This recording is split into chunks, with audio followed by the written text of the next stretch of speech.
Bonjour, je m'appelle Elsa et j'ai du diabète.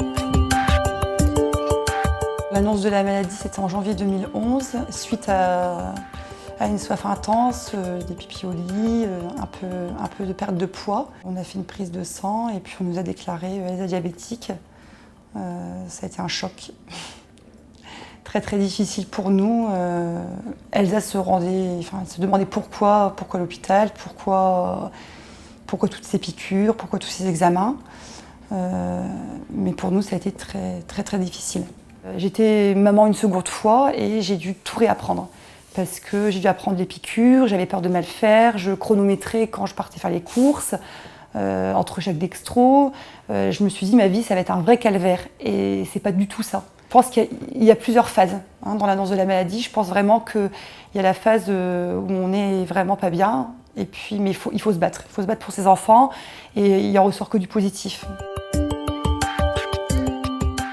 Alors la famille a dû s'adapter parce qu'on a dû revoir un peu nous-mêmes notre manière de manger.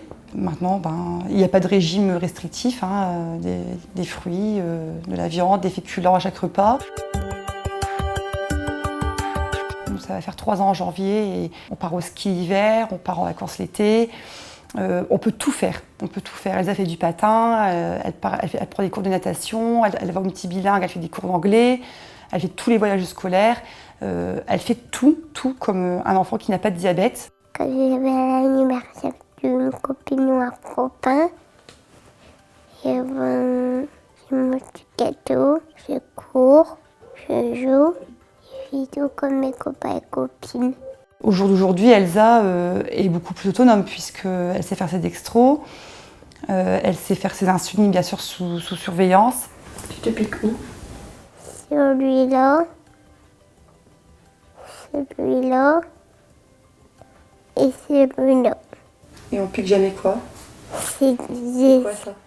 des pinces. Oui.